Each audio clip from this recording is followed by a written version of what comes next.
Men of Stone, Chapter 4. Stan showed up the next morning before school. He did this about once a week, to remain low-key about his crush on my sister. But the truth was, the nearest he came to a smile was when he saw her. He made me swear not to say a word to Beth, but I suspected she knew and kind of enjoyed it. Normally she wouldn't look twice at a younger man, but Stan had taken kindergarten twice, so he was 16 and had his license. "Hey, Stanley, how's it going?" Beth chirped from behind the morning paper. Beth was the only person on the planet allowed to call him Stanley. His lips went precariously close to being upturned. "What smells so good?" "Scrambled egg wrap made with hand-pressed tortilla shells with a mildly spiced salsa," she answered happily. "Want some?" I knew his head was hoping for bacon and eggs, but his heart answered, "Sounds fantastic." "We're going to be late," I grunted. "Relax," he hissed, and I could see the back of his neck turn red. In the interest of my own safety, I said nothing. "No prob. It's a breakfast designed for a guy on the go," answered Beth, efficiently rolling the wrap in tinfoil, fluffing out the top end artistically. Stan took a man-sized bite, and I could tell from the sudden look of pain on his face that a chunk of foil had hit his filling. But he recovered quickly. "Delicious," he said, looking directly into Beth's eyes. "Good. I'm presenting in brunch class tomorrow."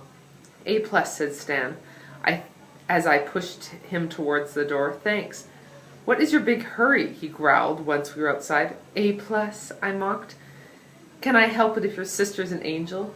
I made a gaggy noise, covering my mouth with my hand. He ignored me and ate the wrap solemnly, the last lingering reminder of my sister. "What do you think my chances are making the team?" I asked. Stan used his full mouth as an excuse not to answer, but the look on his face said it all. Sure enough, when we checked out the list posted beside the gym doors, my name wasn't on it. "It's a short season," Stan said, by way of consolation. He went to his locker and I went to mine, picking up the pace as I walked. Who cares anyways? I knew I hadn't given it anything during the tryouts.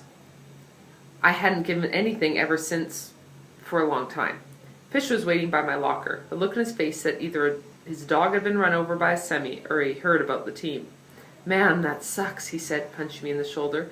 I hid my wince as his steel knuckles made contact. "I was pulling for you."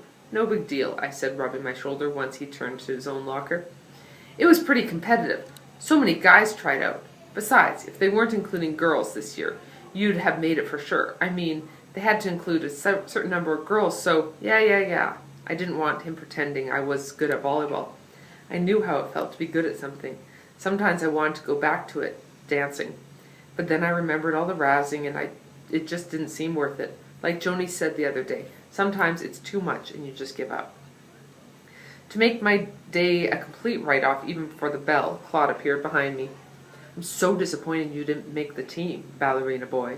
Fish slammed his locker shut and faced Claude, but I shifted myself between them. "Let's go, Fish," I said. "Maybe you could make the cheerleading squad. You've got the moves," Claude called after us. I saw Fish's entire body tense up. Just say the word. I kept walking, shaking my head till Fish had no choice but to follow. I knew he wouldn't attack without my say-so. I also knew he was wondering why I didn't take care of Claude myself. "What's his problem with you anyways?" Fish finally grumbled once we were out of earshot. "I don't know. His sister went to the same dance academy as me, so he's seen a few shows. Maybe." I trailed off. "You didn't really like that stuff, did you?" I didn't answer right away. My sisters all went, so... Fish looked hardened. "Yeah, I took piano lessons for 2 years," he said. He said 2 years, the way of, you'd say, life sentence. "I used to bang away like it was a set of drums. Drove my mother crazy. You should have tried it with dance, stepping on a few toes. Forgot how to count." "Good idea," I said, smiling, but not at what he'd said. Both Fish and Stan had the same idea about what dancing was. Either some leper in tights, or else a geriatric couple trampling all over each other's big feet to big band music. They had no concept, the strength, agility, the focus, the athletics of dance, the balance, the control you need to hold a position without even the faintest muscle tremor, the way you got to hear the music inside you even when there was no music being played. Fishy's beefy elbow brought me back to the present. "There's Melody," he whispered in a voice reserved for NFL players and his beloved. She really is, like a song. Hey, that's pretty good. Melody, song. Maybe I should, write a poem, huh? Girls love that stuff. Go for it, big guy, I said, laughing. Hey, I got a soul. Fish pretended to look hurt, tripping me at the same time and almost sending me headlong. I twisted around and pushed him into the bank of the lockers, just about had him pinned, but where I had agility, he had bulk. He pushed me back to the middle of the hallway, where I felt my heel connect squarely with someone's toe. A sharp scream punctuated the moment. I knew before I even turned that with my mythic bad luck, it had to be Kat, though I couldn't remember having heard her scream before. Sure enough, those milky whites were smoking with rage, probably pain. Could you watch where you're going? She said through her teeth. I figured I had 3 or 4 seconds before I turned stupid.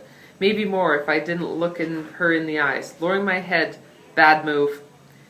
Try looking at my face for a change, she said sharply, crossing her arms across her chest. I felt myself redden, but I looked right into those eyes, and I was lost.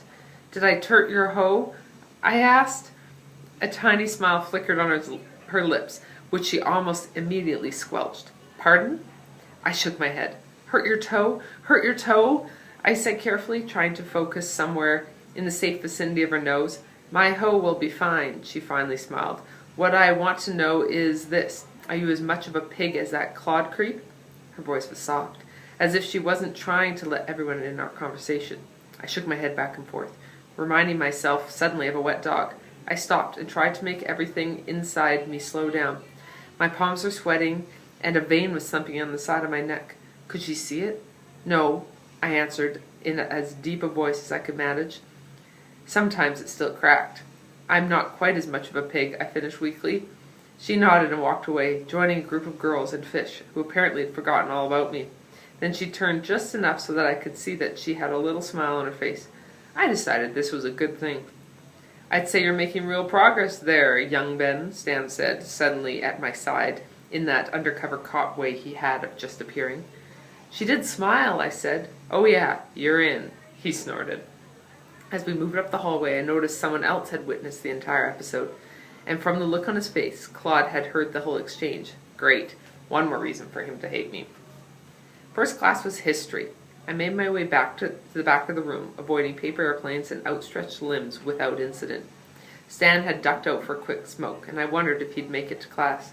He spent most of his time, free and class, out in the courtyard, leaning against a stone wall in a cloud of white-blue haze. The first time I saw Stan was in the playground at elementary school. It was grade 2. He had a long stick in his hand and was waving it around like a pint-sized Zorro. He had this bandana wrapped around his head, bandito style, and his foes were imaginary because all the kids were avoiding him. I'd watched for a while, edging close, mesmerized by his fancy footwork. After one really impressive flourish, I finally said, I think he's dead. Stan lowered his stick, cocked his head to the side. I'm just practicing. To be ready. I nodded as if I knew what he meant, which I didn't really, and suggested we play California kickball. We've been friends ever since. Friends, Romans, countrymen, lend me your ears, Mr. Shepherd began, talking even as he entered the room. The classroom noise subsided marginally.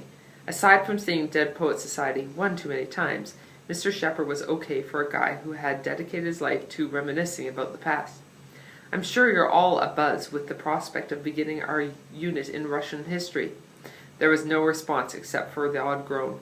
Believe me, when it all sinks in, the glory of St. Petersburg and Moscow, the horrors of the revolution, the drama of the czars, Russian literature, you will not be able to contain your enthusiasm. He paused, it seemed, for a sign of life in the class, but receiving none, moved on. He went on about the glory of Russia for most of the class. I was checking my watch to see if it was still working when the bell finally rang, cutting him off mid-sentence as he was blah-blah-blahing about, there are no dead people in history. Their stories remain.